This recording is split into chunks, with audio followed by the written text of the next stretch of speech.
If you can play Chopin's Nocturne in C minor, I'll marry you on the spot.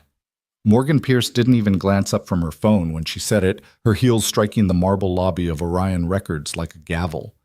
The janitor froze mid-polish, crouched beside the grand piano, and looked at her with eyes that carried more stories than words ever could. She thought it was just a joke until she saw the way his hand lingered on the bench. Stay with me until the very end, and tell me in the comments what city you're watching from, so I can see just how far this story travels.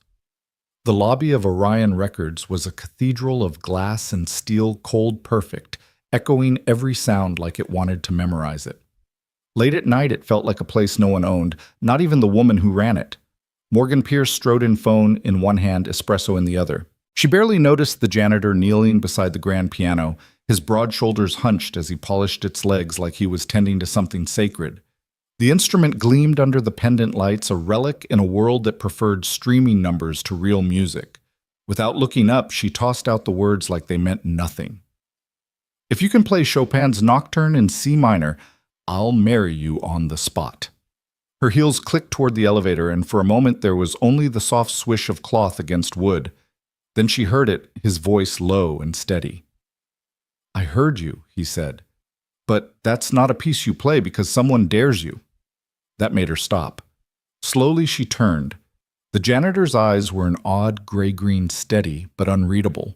He didn't move except to fold the cleaning cloth in his palm, each corner aligned with the precision of a soldier folding a flag. So you do know it, she said, eyebrow lifting. He didn't answer, just returned to polishing the quiet between them, stretching until it felt deliberate. Morgan let out a dry little laugh, the kind she used in boardrooms when someone underestimated her. Didn't think so. She didn't understand why she said it. Maybe it was the silence or the absurd romance of that piano gleaming in an empty lobby. Maybe it was the way he looked at the instrument not as office decor, but as if it remembered him. The elevator doors slid open and she stepped inside without looking back. Hours later, when the last badge swipe had cleared the building, Daniel Cross sat on the bench. His fingers hovered over the keys, not pressing, just resting like they were waiting for permission. He closed his eyes. No music came, only the kind of silence that had shape weight and memory. The next morning, Morgan was halfway through her coffee when she caught herself staring across the glass wall of her office at the piano in the lobby. A faint smudge barely there caught the light. She remembered the way his hand had rested there, the stillness in his eyes. Jennifer, she said, cutting her assistant off mid-sentence. Who's the overnight janitor, Daniel Cross? Started 6 months ago, third shift. Why Morgan didn't answer. She just glanced back at the piano and pretended it didn't matter. That night she worked late. The building had that rare kind of quiet you could feel in your bones. Drawn downstairs without knowing why she found him again, kneeling at the piano, polishing the brass pedals. I owe you an apology, she said, stepping closer. He didn't look up. For what? For being condescending. That Chopin comment. His hands slowed. Most people wouldn't remember. I remember everything she said softly. Daniel straightened, meeting her eyes. Then remember, this Chopin isn't a party trick. It's a prayer. Something in her chest tightened, though she didn't know why. She tilted her head. You speak like someone who's played him. I've played a lot of things, he replied. Doesn't mean I still do. Why not? He hesitated, cloth still in his hand. Because some things stop belonging to you when you stop needing them to survive. Morgan didn't know it yet, but those words were going to follow her for a very, very long time. Morgan told herself it was nothing, just a late-night conversation with a man who knew too much about Chopin to be scrubbing brass pedals for a living. But the words he'd left her with, some things stop belonging to you when you stop needing them to survive, slid under her skin and stayed there like a splinter she couldn't quite reach. 2 days later, she found herself in the lobby again, long after most of the building had gone dark. The security guard raised an eyebrow when she passed. Working late again, he asked. She muttered something about deadlines and kept walking, but the truth was, she wasn't sure why she was there. The piano sat in its usual place, gleaming under the pendant lights. She slowed her steps, scanning for him. No janitor cart, no steady rhythm of cloth over wood. The silence felt heavier without him in it. She lingered a moment, then went upstairs, annoyed at herself for caring. The following night, she stayed later than usual, not because she needed to finish contracts, but because the building's emptiness had started to feel expectant. Around midnight, she headed down to the lobby again, telling herself she was only passing through. This time, he was there. Daniel knelt on the marble floor, polishing the piano's legs with a small, deliberate movement, his head bent as if in prayer. She hesitated, then walked toward him. "You weren't here last night," she said. He looked up briefly. "Had to cover another floor." The conversation should have ended there, but instead she found herself asking, "How long have you been doing this janitorial work?" "Yes, about 8 years." He didn't sound ashamed. If anything, he spoke with the quiet confidence of someone who no longer explained himself. "That's a long time to be doing something you don't care about," she said. Daniel's mouth curved in something between a smile and a smirk. "You think you can tell what I care about? I think I can tell when someone's meant for more than this," she replied, her voice low, almost offensive. He set the cloth aside, leaned back on his heels, and studied her. "Maybe more looks different from where I'm standing."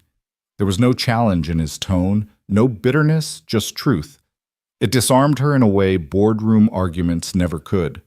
Morgan crossed her arms, unwilling to be the one to look away first. "I saw you leave something on the piano the other night," she said finally. A flicker passed over his face, gone as quickly as it came. "Did you 4 bars?" she said. "Handwritten." It stopped mid-phrase. "Most things do," he murmured. She stepped closer, tilting her head. "You wrote it, and if I did, then I want to hear the rest." He shook his head slowly. "It's not finished. Maybe it's waiting for someone to finish it with you," she offered. His eyes held hers for a moment like he was measuring the weight of her words. Then without answering, he picked up the cloth again and resumed his work as if the conversation had never happened. The next morning, she couldn't stop thinking about that half-written melody.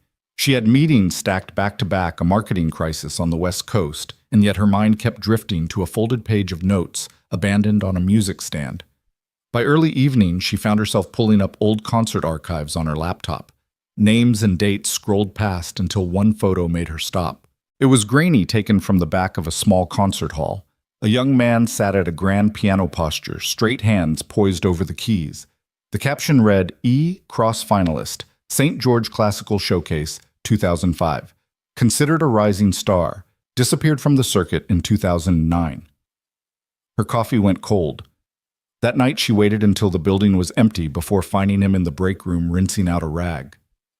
"You're not just a janitor," she said from the doorway. He didn't look up. "And you're not just a CEO.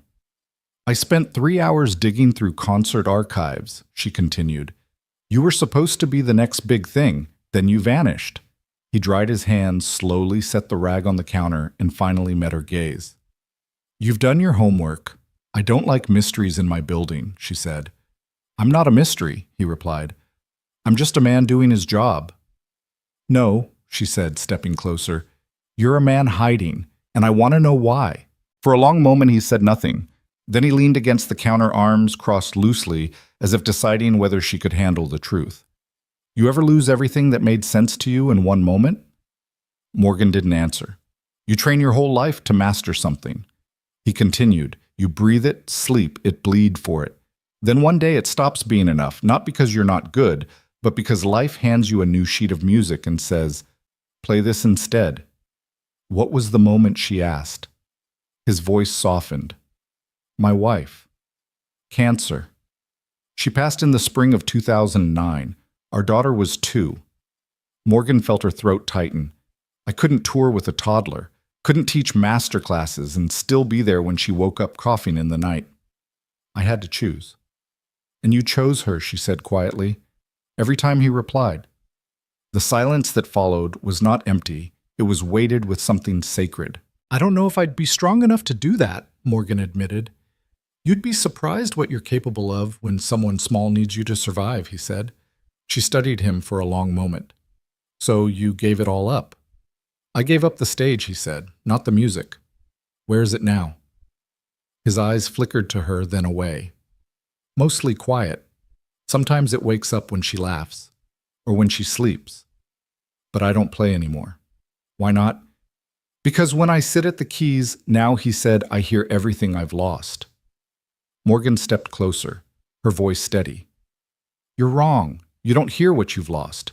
You hear who you've loved. That's not the same thing. For the first time, something in his expression shifted, not enough to call it a smile, but enough to suggest the ice had cracked. Neither of them noticed how long they stood there in the quiet. The hum of the refrigerator, the only sound between them, until Morgan finally said, "Play it for someone who doesn't know who you are." Maybe that's what we're both missing. Daniel didn't answer, but his eyes held hers in a way that told her he'd heard every word. Morgan couldn't explain why she kept thinking about his words.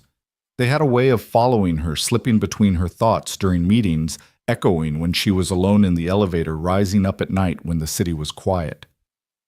You hear who you've loved. It was dangerous how that line could make her feel something she wasn't ready to name. A week passed before the next collision between them. She'd been buried in prep for the upcoming Orion Records Gala, a night of champagne schmoozing and a high-profile performance from a Berlin Philharmonic pianist. The event was meant to be flawless. Then 3 hours before the curtain rose, her phone rang.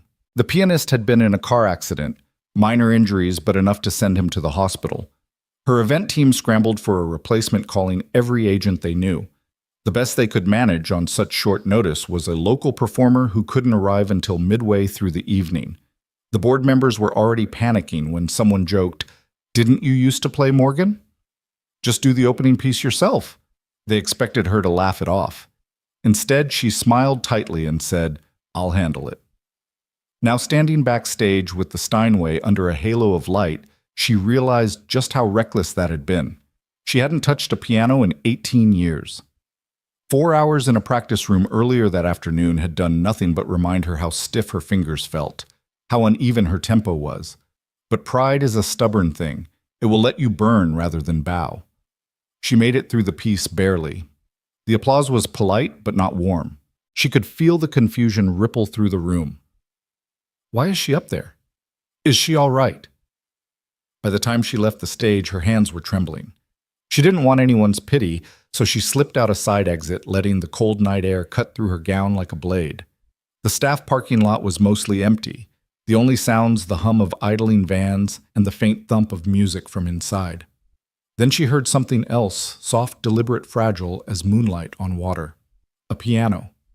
The same piece she had just played, but now it breathed. Each note was a heartbeat. Each pause was its own kind of prayer. She followed it to a dimly lit storage bay behind the loading dock. A battered upright piano sat there, clearly dragged out from some corner of the building for decoration and forgotten. Daniel was at the bench, eyes half-closed posture, straight fingers moving with an ease she hadn't seen in anyone for years. She didn't speak. She didn't have to.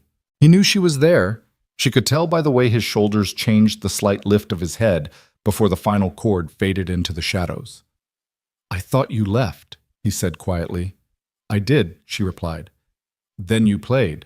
He rose slowly, brushing imaginary dust from his sleeves. "Bach." She nodded. "My choice tonight." "You rushed the transitions in the middle," he said matter-of-factly. "Your hands got stiff, too much tension in the shoulders. You were listening, you were shouting, Morgan, not playing." The words stung not because they were cruel, but because they were true. She stepped closer. "How did you know the piece I played at once?" he said, after a pause. "For someone who mattered a long time ago." "You're not just a janitor, are you?" she asked softly. "No more than you're just a CEO. We all hide in uniforms." There was something in the way he said it that made her stop breathing for a second. She wanted to ask him why he'd given it up, why he was here instead of in a concert hall. But she already knew. He had told her before life had handed him a different score. "Why are you here?" she asked instead. "Why spend your nights cleaning floors, polishing pianos, hiding backstage?" "Because life is a thief," he said without looking at her. "It takes what you love and leaves you with what you need to survive. And sometimes survival looks like pushing a mop." Her throat tightened. "That's a poetic way of saying you gave up."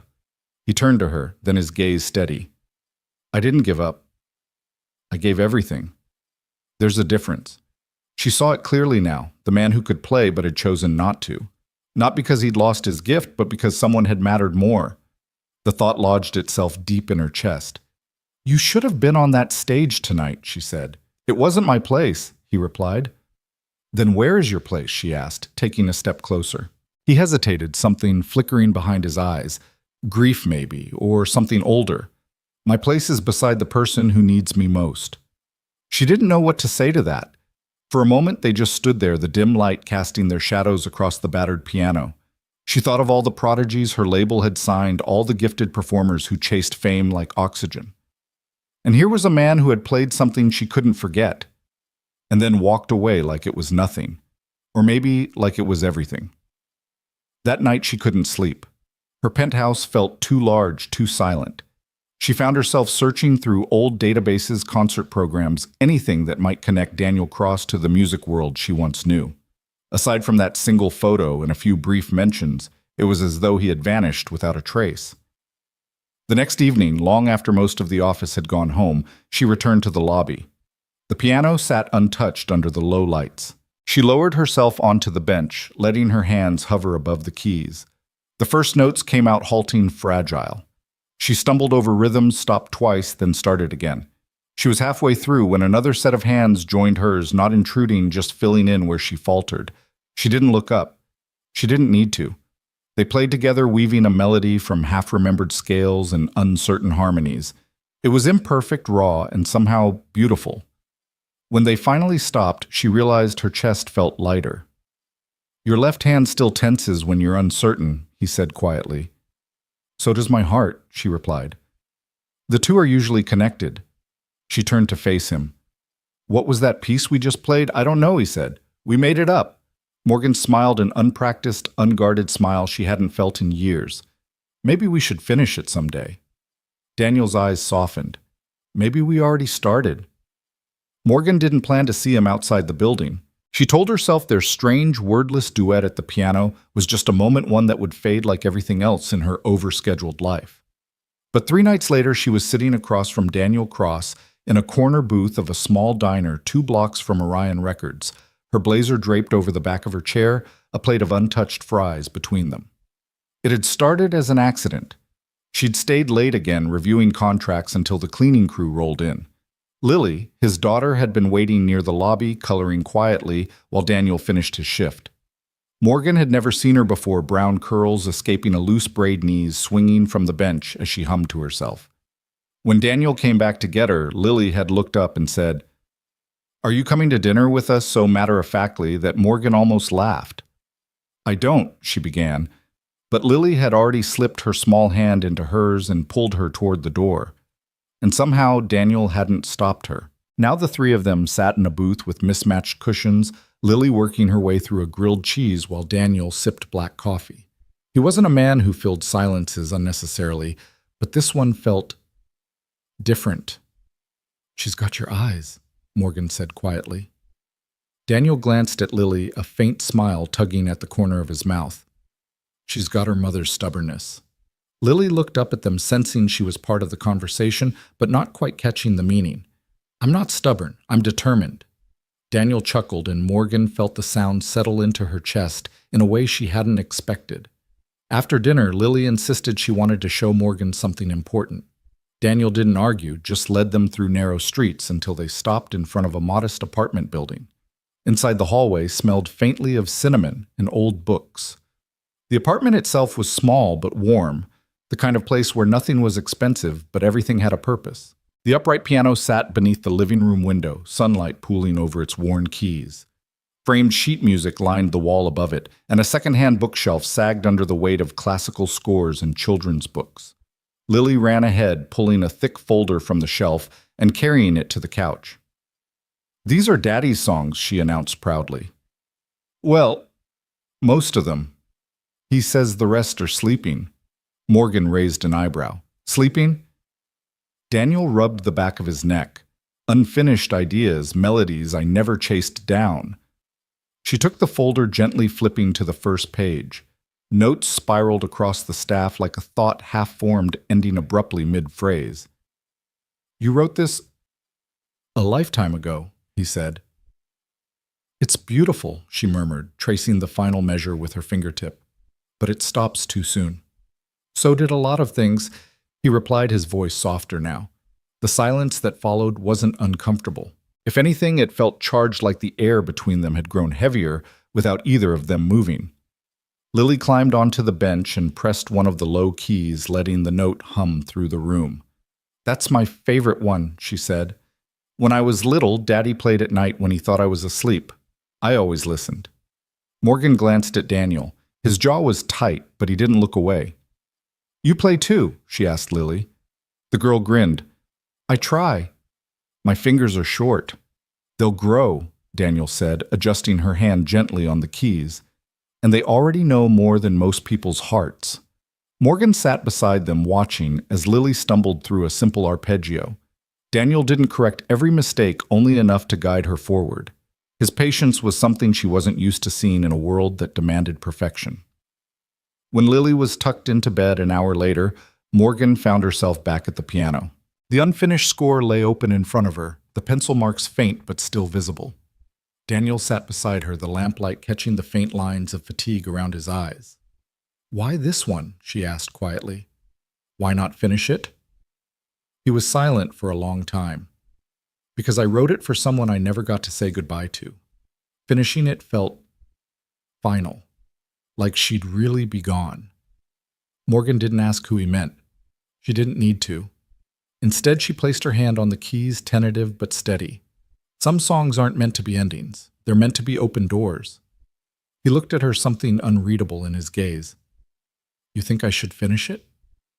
"No," she said softly. "I think we should." For a moment, neither of them moved. Then, like an unspoken agreement, their hands found the keys. They began to fill in the blank bars, testing variations, layering sound upon sound, not perfectly, but truthfully. It wasn't about skill anymore. It was about presence. At one point, Daniel stopped. "You modulated early." "I know," she said with a small smile. "It felt right. You're breaking the rules."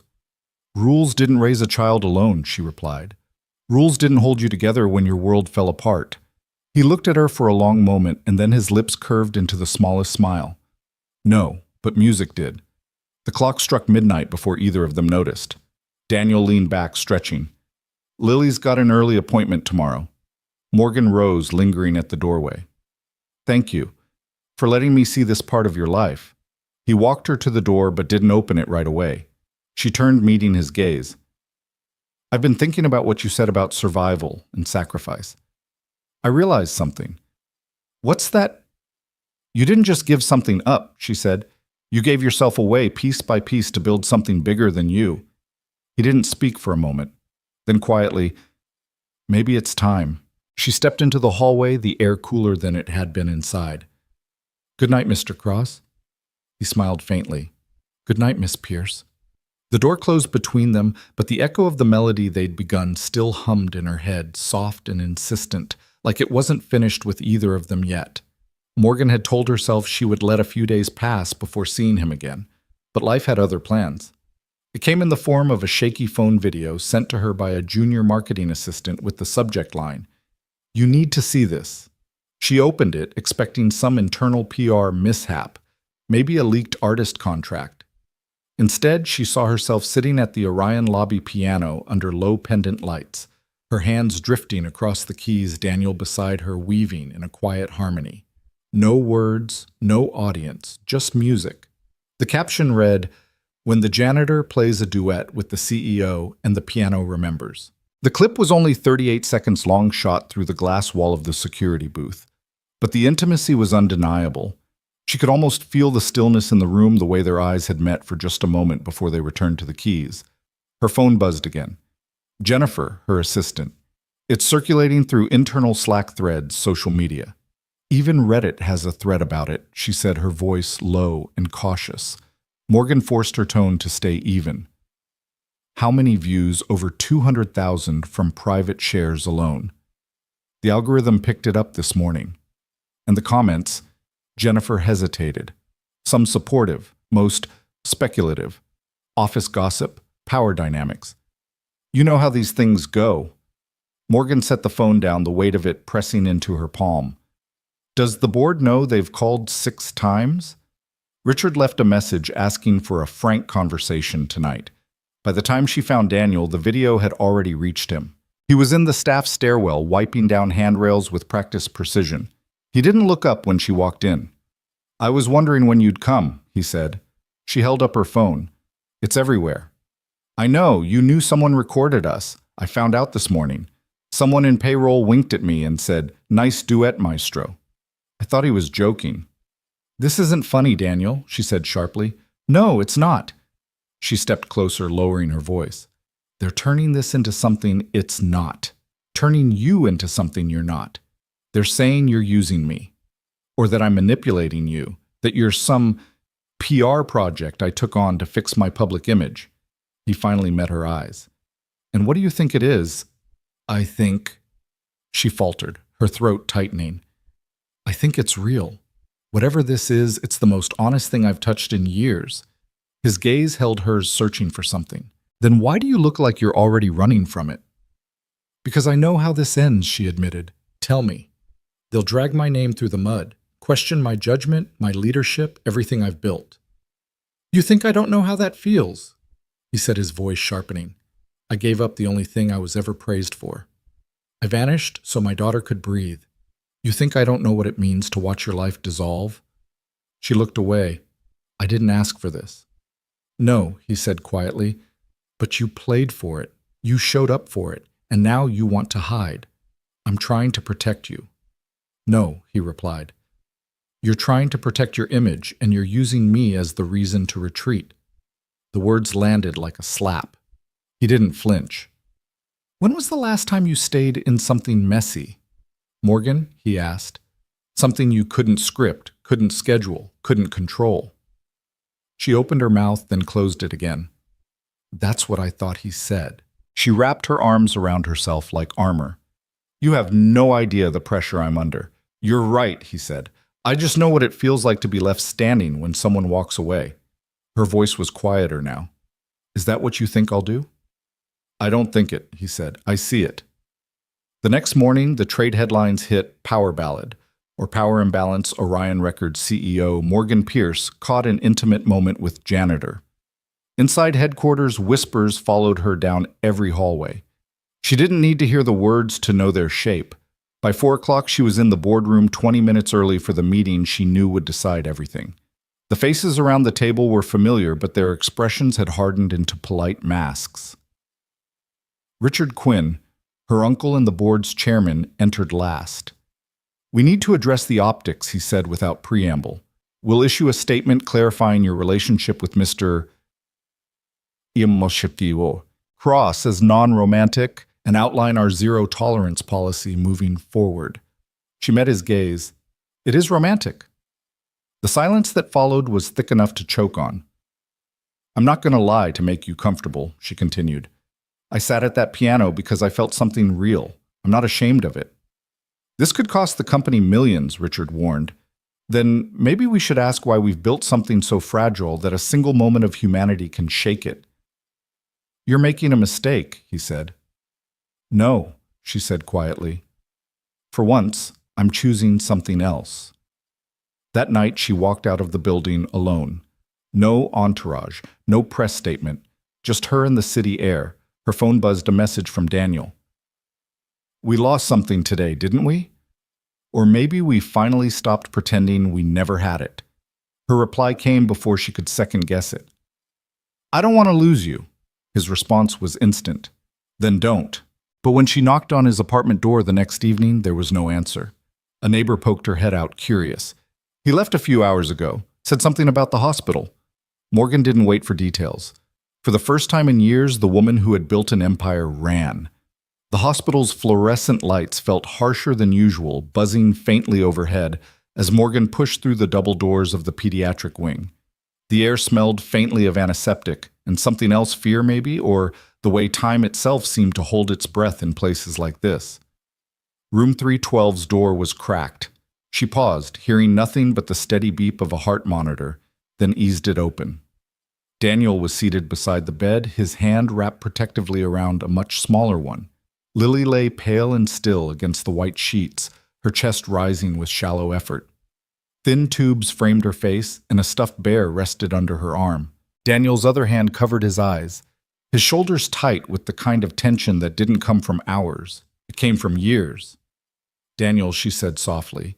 He looked up. His face was hollowed, his voice almost unrecognizable. "How did you know I was here?" "Your neighbor," she replied. "You didn't answer my text." "Sorry," he murmured. His gaze fell back to Lily. Morgan stepped closer, her throat tightening at the sight of the little girl. "How is she critical?" he whispered. The attack hit harder than usual. Her oxygen dropped so fast they had to intubate before I could even process what was happening. "Is she awake?" She was. She kept asking for the song, the one we were writing together. His voice cracked. "I promised I'd finish it for her, but I... He swallowed hard. "I couldn't." Morgan reached for his hand, her own fingers cold. "Then we'll finish it now." He looked at her, tears threatening but refusing to fall. "You think she'll hear us?" "I think love travels," she said, "even through glass and wires and beeping machines, especially then." They sat side by side, no piano between them, just Lily's blanket beneath their hands.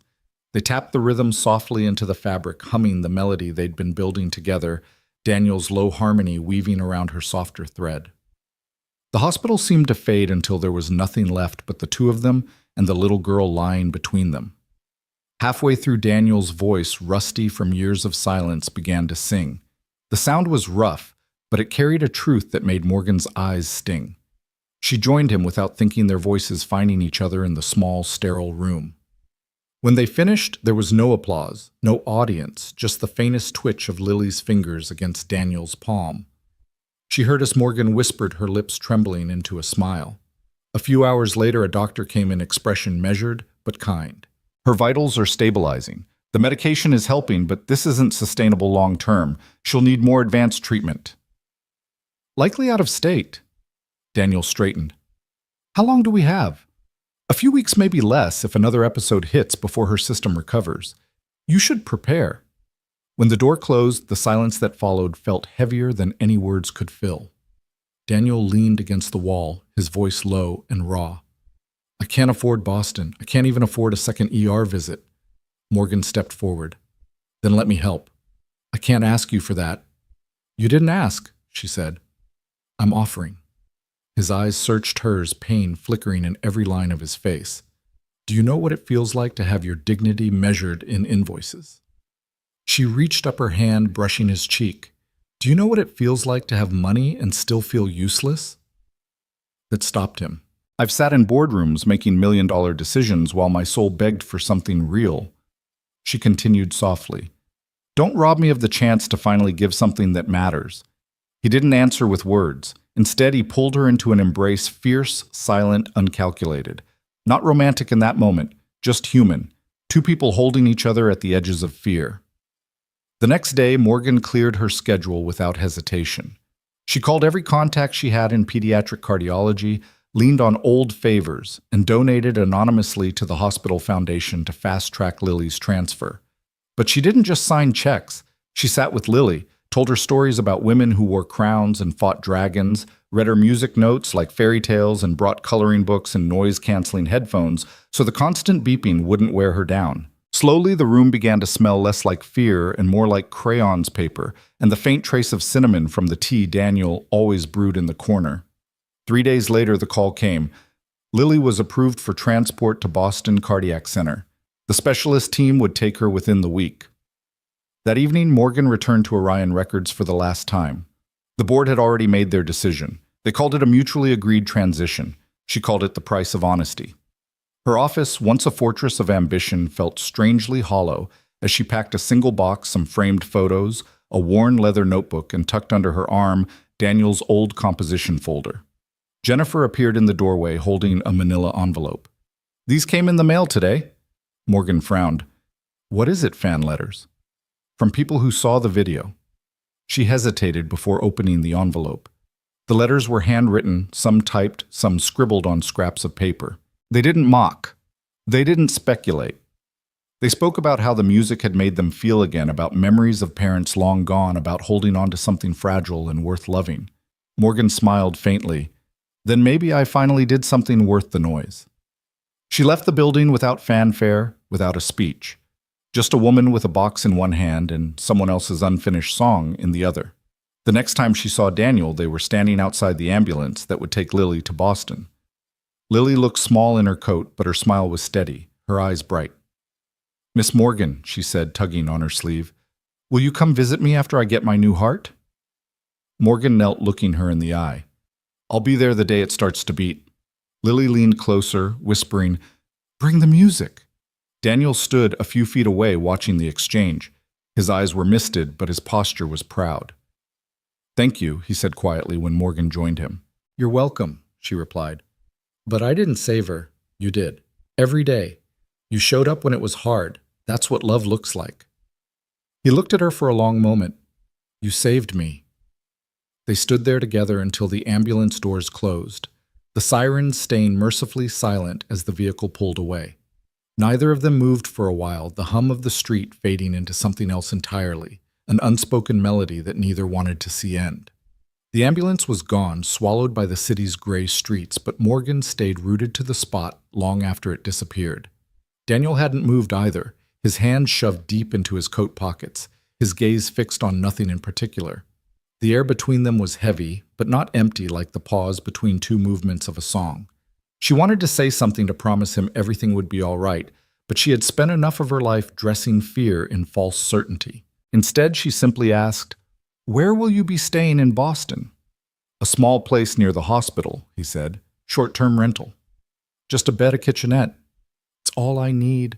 All you need," she echoed, though she knew he didn't mean it. They walked together in silence, their steps falling into an unplanned rhythm. By the time they reached the corner, the winter wind had found its way between them, but neither seemed in a hurry to part. In the days that followed, Morgan kept in touch with him more than she expected.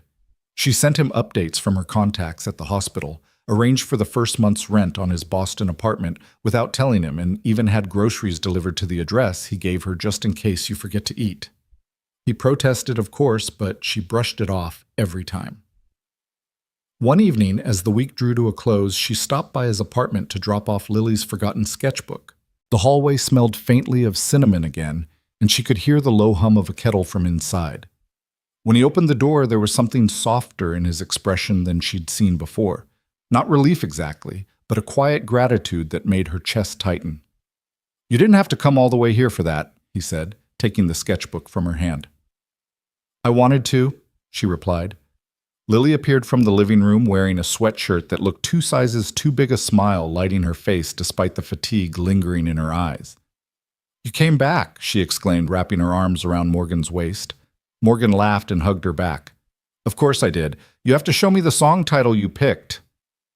Lily dashed off to fetch a folded piece of paper, then returned with the kind of seriousness only a child could manage. She opened it to reveal bold, colorful letters, "The Song That Never Sleeps." Daniel raised an eyebrow. "Her naming skills are dramatic." "No," Morgan said, smiling. "She understands something most composers forget, that real music doesn't end when the notes stop." They gathered around the piano again, this time in daylight. Lily climbed onto the bench, her posture surprisingly poised, fingers resting lightly on the keys. Daniel adjusted her wrist with the care of a craftsman, his voice low as he asked, "Ready?" She nodded and began, her left hand carrying a rhythm slightly off the expected pattern. Morgan tilted her head. "You hear that? She's playing in 3s, not 4s. Lily gave a small shrug. "It's just there if you listen with your eyes closed." Daniel grinned. "She's got what the teachers used to call an absolute ear, knows when a note is even a quarter tone sharp." Morgan crossed her arms, watching the little girl work through a broken arpeggio like she was unlocking a map only she could see. "You didn't tell me she was gifted." "She's not a trophy," Daniel said. "She's just Lily." Morgan met his eyes. "That's the most beautiful thing a parent can say." After practice, Lily curled up on the couch with a sketchpad drawing pianos with wings and music notes shaped like hearts. One of the figures was a woman with flowing red hair wearing a crown. Across the top in large letters it read, "Queen Morgan." Morgan laughed when she saw it. "I've never been royalty before." "You wear high heels like a queen," Lily said simply. Daniel came in with 2 mugs of tea, setting them down with a quiet smile. "She only calls people queen when they make her feel safe." Morgan blinked. That's a high compliment. She doesn't say it often, he said. His voice was even, but there was a shadow behind it. Lily looked up from her drawing. I used to call Mommy that too. The room went still, not awkward, but reverent. Morgan sat beside her and brushed a strand of hair from her forehead. She sounds like someone who left a lot of love behind. She did, Daniel said from the doorway. His voice wasn't broken, but there was an ache in it softened only by time. Later, when Lily went to her room for a nap, Morgan wandered to the bookshelf. Her fingers traced worn bindings, old concert programs, photographs of park days and birthday cakes. One book caught her attention, a faded journal with a red ribbon marking the middle. She opened it to find pages of music, but also words. Lyrics raw and unpolished with notes scribbled in the margins. A single phrase repeated again and again in different corners of the pages. What we lose becomes what we love deeper. You wrote lyrics too, she said, turning toward him. Daniel, standing by the kitchen counter, nodded without looking up. You should finish these, she urged. I wrote them when Sarah was in the hospital, he said, his voice low. I couldn't fix her body, but I tried to give her a lullaby strong enough to stay behind. Morgan's throat tightened. Did you ever sing it to Lily once? She cried. Said it sounded like goodbye. Morgan closed the journal gently.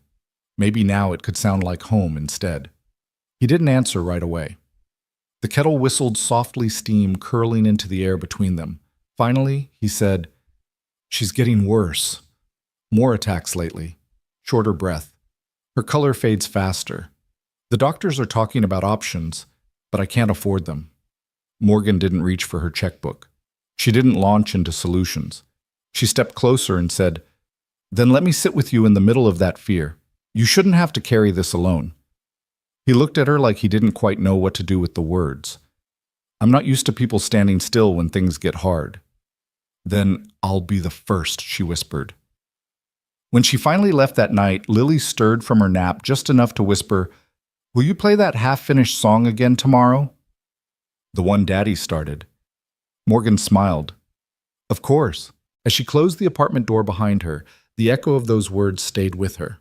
Not because of the music, but because of what Lily had said before slipping back into sleep, something Morgan didn't share with Daniel yet. I think that song is helping Daddy come back to life. The next morning, Morgan woke before sunrise, the city outside her window still wrapped in the gray hush of early winter. She tried to push thoughts of Daniel and Lily aside, but they clung to her like a stubborn refrain. The way Lily had leaned against her during the piano lesson, the way Daniel's eyes softened when his daughter played it, was as if she'd been given a glimpse into a world where everything was smaller, but somehow infinitely more important. By noon, she was back at Orion Records, though she had no real reason to be. Her office felt like a ghost of the life she'd been living, the polished desk and framed awards suddenly meaningless in a way she hadn't expected. She sat there for nearly an hour before deciding she couldn't stay in that space any longer. When she arrived at Daniel's apartment later that afternoon, the hallway was too quiet. She knocked twice. No answer. Just as she was about to leave, the neighbor from before peeked her head out. They went to the hospital, she said. Something about Lily's breathing. Morgan didn't even thank her before she was already moving. At the hospital, she found them in the pediatric wing again, room 312. Daniel sat slouched in a chair, elbows on his knees, his face in his hands. Lily was propped up in bed, pale and small, her breaths coming in shallow pulls. What happened? Morgan asked, her voice low as she stepped inside. Daniel lifted his head, exhaustion etched deep into his features. She had another attack. This one came on fast. They've stabilized her for now, but he trailed off, shaking his head. Morgan crossed to the bed, taking Lily's hand gently. Hey, sweetheart, you scared us. Lily gave the faintest smile. I want the song, she whispered. Daniel's throat worked, but no sound came out. I can't, he began, but Morgan cut him off softly. Yes, we can. They moved to either side of the bed, tapping the melody out on the blanket just as they had before. Morgan began to hum the first line, Daniel, joining a beat. Later, their voices blending into something that felt less like music and more like a lifeline. Lily's eyes fluttered shut, her breathing evening out with each note. When they finished, the room was silent except for the steady rhythm of the heart monitor. Daniel stared at his daughter like she was something both fragile and indestructible at the same time. A doctor entered, glancing between them. "She's stable for now. But we can't keep doing this in cycles. She needs surgery and she needs it soon. There's a facility in Boston, the best pediatric cardiac team in the country. I'll make the referral, but there are costs. Logistics." "We'll make it work," Morgan said before Daniel could speak. Outside in the hallway, Daniel turned to her, his voice rough. "Don't do this. Don't take on something you don't have to." "I want to," she said simply. "You know what it's like," he said, "to have your dignity measured in invoices?" "Yes," she answered, "and I know what it's like to have money and still feel useless. Don't take this from me." Something in his shoulders eased, but his eyes were still guarded. "Why? Why are you doing this? Because you've spent years showing up for her when it was hard. Let me show up for you now." That night she made calls until her voice was hoarse. By the end of the next day, the Boston transfer was approved. 3 mornings later, the ambulance waited at the curb outside Daniel's building. Lily wore a knit hat that slipped over her eyes, and she kept adjusting it with a stubborn determination that made Morgan smile. "You ready for your big trip?" Morgan asked. Lily grinned faintly. "Will you come visit me after I get my new heart? I'll be there the day it starts to beat." Morgan promised. Before they loaded her into the ambulance, Lily leaned close. "Bring the music." Morgan stood beside Daniel as the doors closed, neither speaking until the sirens faded into the distance. The street felt strangely still, the winter air pressing in around them. "Thank you," he said at last, his voice almost too low to hear. "You don't have to thank me," she replied. "You've done the hard part every day, loving her even when it's hard." He looked at her for a long time, something unspoken passing between them. "You saved me," he said quietly. They stayed there until the cold started to bite through their coats. When they finally turned to go, they walked without hurry, side by side, as if neither wanted to be the first to let the other slip away. That night in her own apartment, Morgan sat at the piano she hadn't touched in over a decade. She opened Daniel's composition folder to the unfinished piece they'd worked on together. The notes stared back at her like an open question. She placed her fingers on the keys and began to play slowly at first, then with more certainty, hearing not just the music but the echo of a child's voice saying, "I think that song is helping Daddy come back to life." When the final chord faded, she stayed there, hands resting on the keys, realizing that maybe it wasn't just helping him.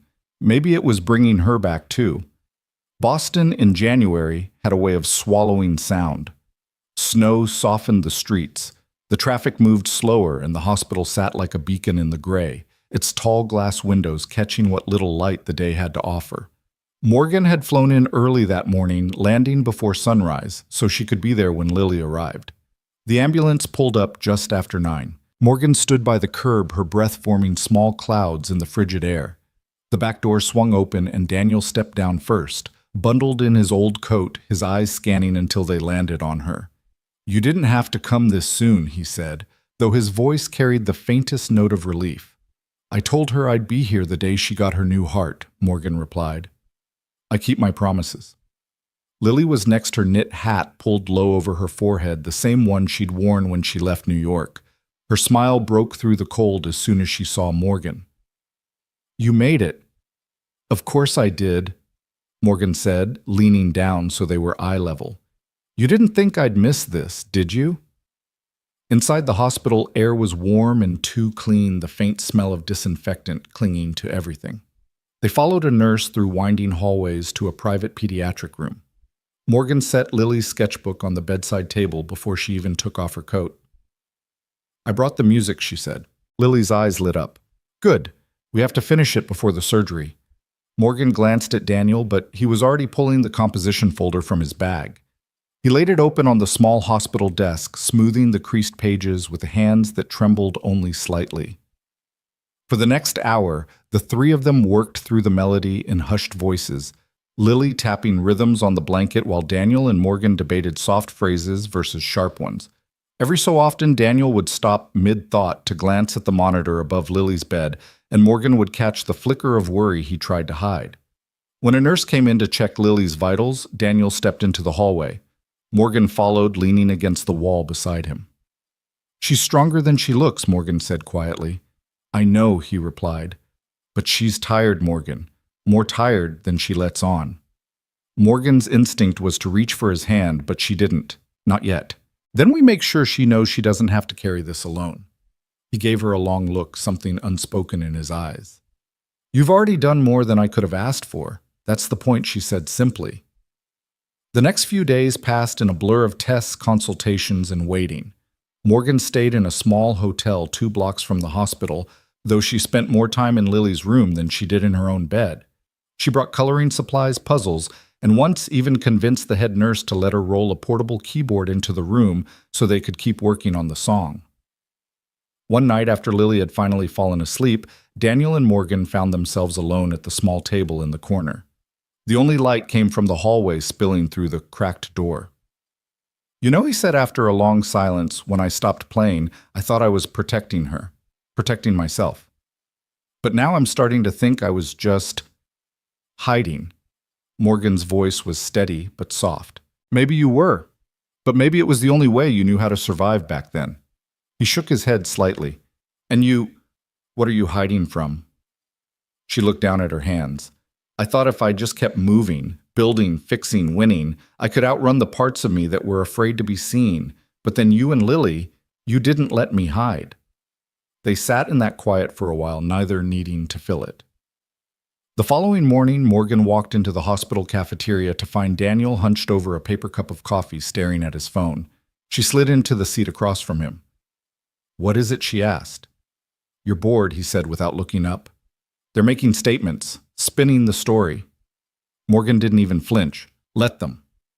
You're losing everything you built, he said, and this time there was no accusation in his tone, only worry. She met his eyes. Then maybe it wasn't worth what it cost me to keep it. He studied her for a long moment before nodding once. You've changed.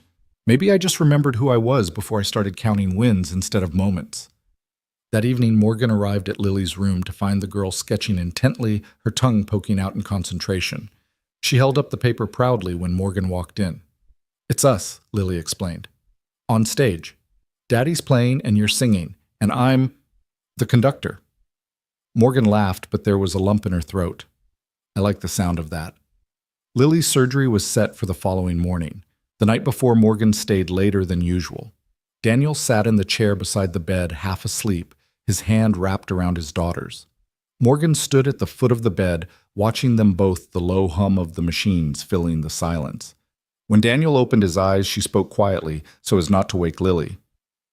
I don't know what happens after tomorrow, but I'm not going anywhere.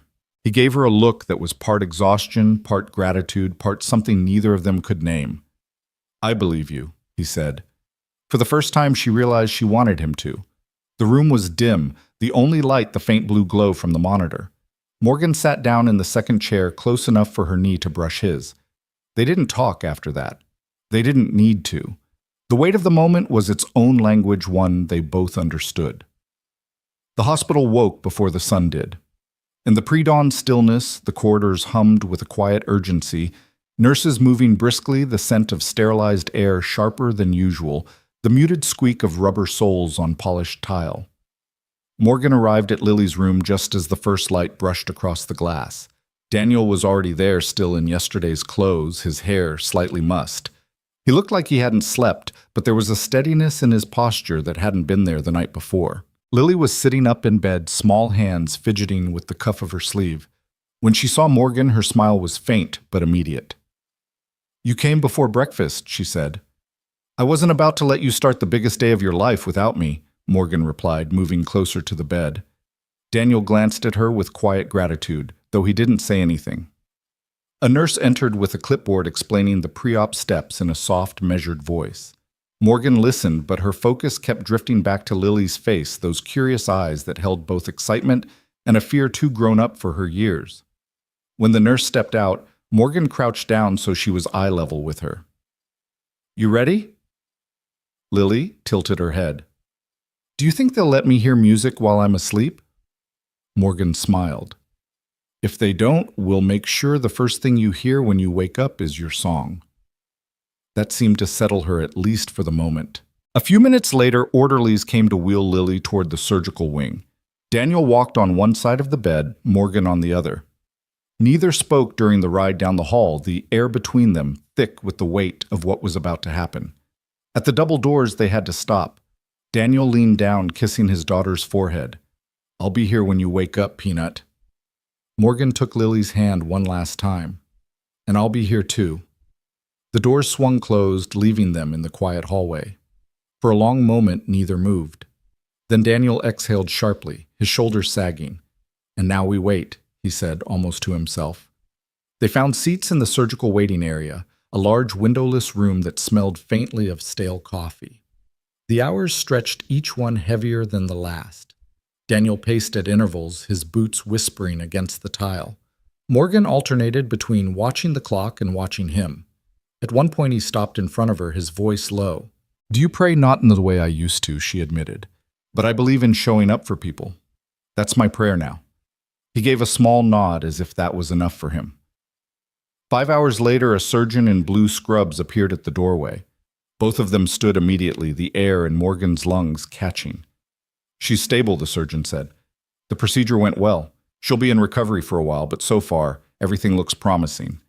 Morgan felt Daniel's hand close around hers before she even realized he'd reached for it. It wasn't a deliberate gesture, it was instinct, raw and unfiltered.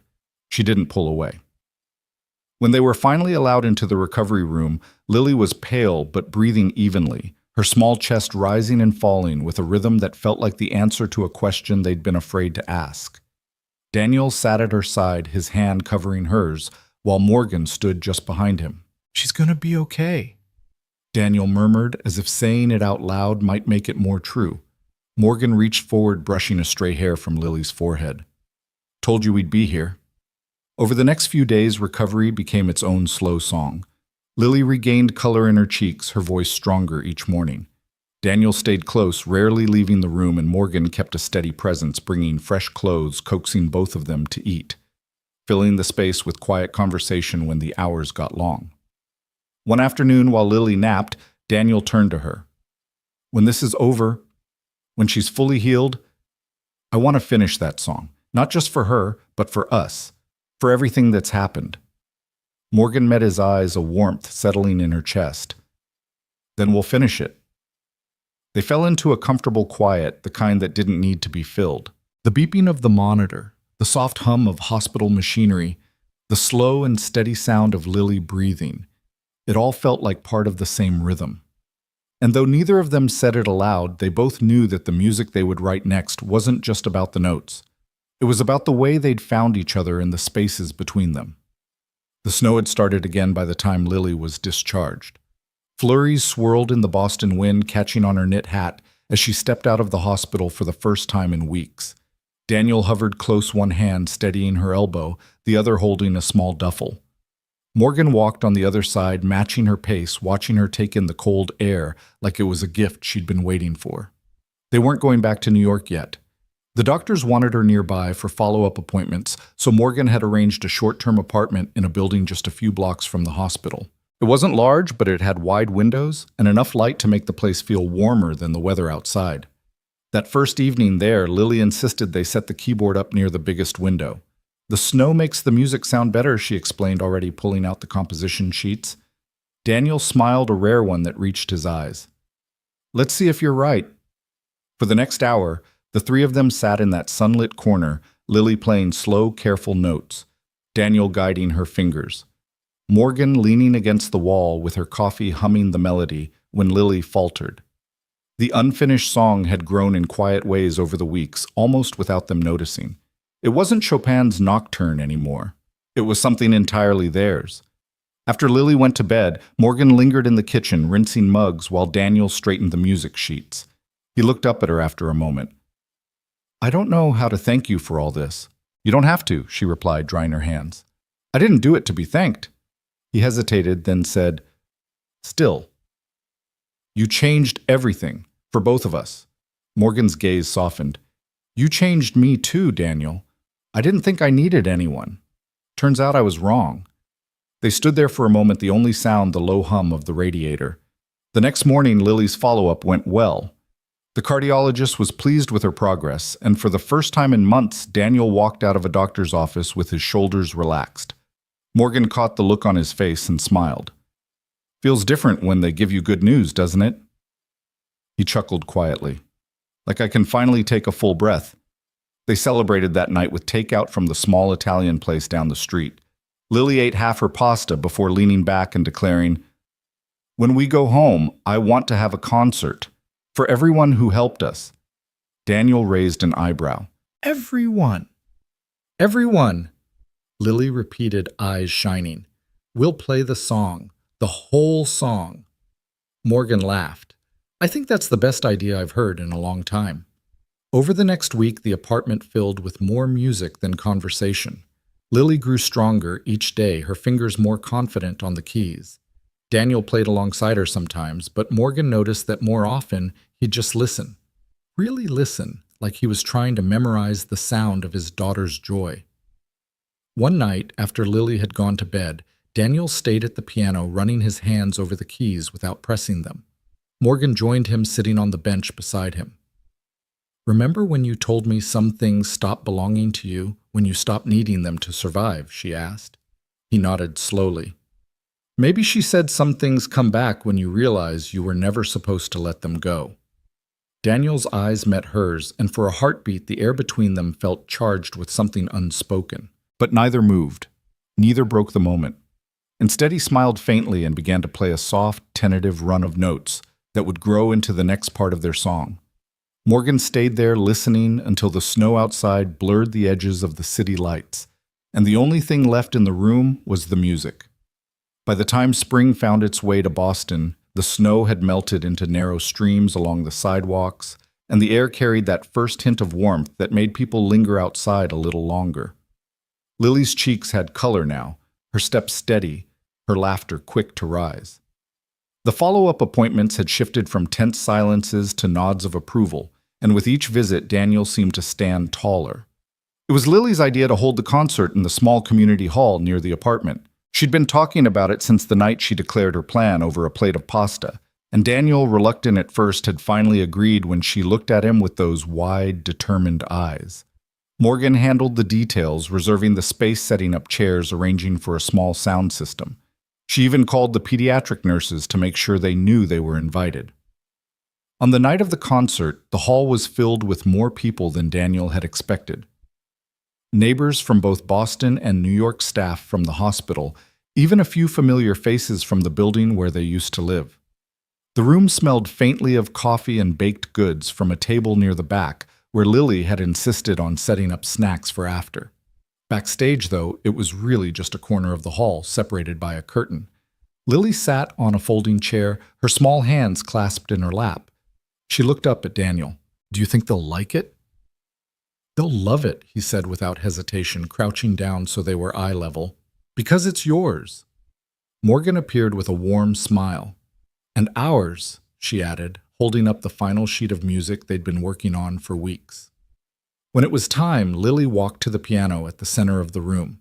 The applause that met her was soft but full, the kind of sound that carries warmth more than noise. Daniel sat beside her on the bench, and Morgan stood at a microphone a few feet away, ready to hum the harmony. The first notes were tentative, as if they were testing the air, but soon the melody grew, threading through the room with a quiet strength. It wasn't the Chopin piece anymore. It was theirs, a patchwork of late nights, hospital rooms, snow-lined sidewalks, and the stubborn kind of hope that refuses to quit. Daniel's hands moved over the keys with a grace he hadn't shown in years, his gaze flicking to Lily every few measures. Morgan's voice slipped in like a ribbon, weaving through the music, lifting it higher without ever overpowering it. People in the audience leaned forward, drawn into something they might not have understood completely, but could feel down to their bones. When the last chord faded, there was a heartbeat of silence before the applause rose loud, sustained, unguarded. Lily's smile was wide enough to light the room on its own.